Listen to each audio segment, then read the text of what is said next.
Shalom jemaat terkasih, senang sekali kita bisa membaca dan merenungkan kebenaran firman Tuhan bersama. Doa kami sebagai rohaniwan, kiranya Tuhan memberkati dan melindungi Bapak, Ibu dalam beraktivitas sepanjang hari ini. Doa kami sebagai rohaniwan, kiranya Tuhan memberkati dan melindungi kegiatan jemaat terkasih sepanjang hari ini, bahkan membuat berhasil semua hal baik yang Bapak Ibu sedang kerjakan. Bahkan membuat berhasil semua hal baik yang jemaat terkasih sedang kerjakan pada hari ini. Baik, kita berdoa. Bapa di surga, terima kasih kami mendapat kesempatan untuk membaca dan merenungkan kebenaran firman Tuhan. Bapa di surga, kami bersyukur jika mendapat kesempatan untuk membaca dan merenungkan kebenaran firman Tuhan bersama. Roh Kudus, mari tolong kami untuk bisa memahaminya, bahkan memampukan kami untuk dapat mengaplikasikan kebenaran firman Tuhan yang kami sudah baca dan renungkan ini dalam hidup keseharian kami. Dalam nama Yesus Kristus kami mohonkan ini. Amin. Ya, tema yang akan saya angkat pada kesempatan ini adalah bakteri baik. Jadi idenya muncul ketika saya sedang satu kali naik bus Transjakarta. Saya melihat seorang ibu membawa tas, di sana tertulis Yakult Indonesia 33 tahun. Perusahaan minuman probiotik itu ternyata sudah beroperasi selama 33 tahun di Indonesia. Bapak Ibu tahu, usia itu sama dengan usia TPI Pamulang. Jadi sebagai TPI dari GIA Pegangsaan, TPI Pamulang tahun 2024 ini sudah berusia 33 tahun. Lalu apa kaitan khusus antara perusahaan pembuat minuman probiotik itu dengan TPI Pamulang? Apakah ada keterkaitan khusus? Tidak ada. Saya hanya teringat jargonnya Yakult. Mengembangkan bakteri baik untuk menyehatkan saluran pencernaan konsumennya. Kira-kira itu jargon iklannya.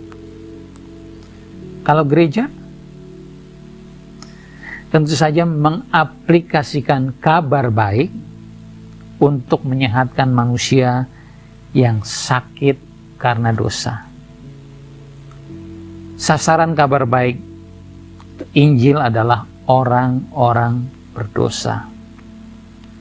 Sebagaimana tabib dibutuhkan oleh orang-orang sakit, tercatat dalam Matius 9 ayat 12. Dan pada kenyataannya semua orang berdosa, dicatat dalam Roma 3 ayat 23. Hanya saja ada yang sadar bahwa mereka berdosa, ada yang abai.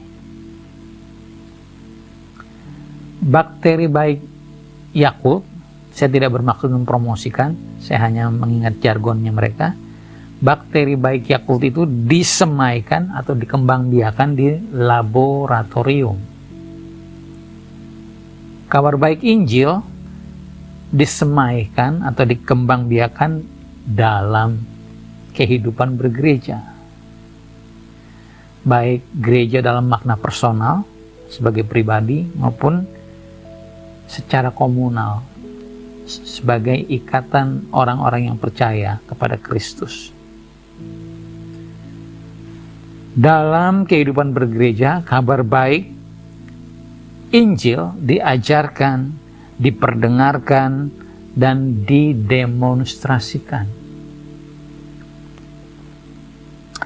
Individu Kristen yang tidak mau berjemaat sebenarnya tidak dapat dikatakan sebagai bagian dari tubuh Kristus. Sebab dari mana ia mendapat nutrisi rohani untuk bertumbuh kalau dia hanya menjadi orang Kristen yang sendirian saja, lone wolf. Sebagai bagian dari tubuh Kristus, setiap anak Tuhan saling mengajar, mengoreksi, membangun, dan memotivasi untuk mencapai pertumbuhan rohani yang optimal. Firman Tuhan atau kabar baik itu memang bermanfaat untuk mengajar, menyatakan kesalahan, memperbaiki kelakuan, dan mendidik orang dalam kebenaran. Tercatat dalam 2 Timotius 3 ayat 16. Jemaat terkasih, jika bakteri baik saja dapat digunakan untuk tujuan positif, terlebih lagi kabar baik yang diilhamkan Tuhan. Seperti bakteri baik perlu diproses di laboratorium, maka kabar baik juga perlu diproses dalam kehidupan anak-anak Tuhan di dalam komunitas Kristiani, yaitu gereja. Jangan jauhi ibadah. Jangan keraskan hati kalau mendapat teguran. Mari bertumbuh optimal bersama sebagai sesama anggota tubuh Kristus yang dipanggil dan diberi karunia untuk pembangunan tubuh Kristus.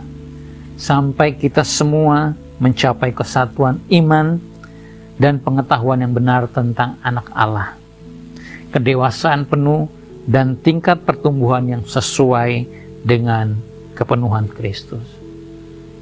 Sebagaimana tercatat dalam Efesus 4 ayat 11-13. Biarkan kabar baik bertumbuh dalam kehidupan kita dan menjadi berkat bagi banyak orang.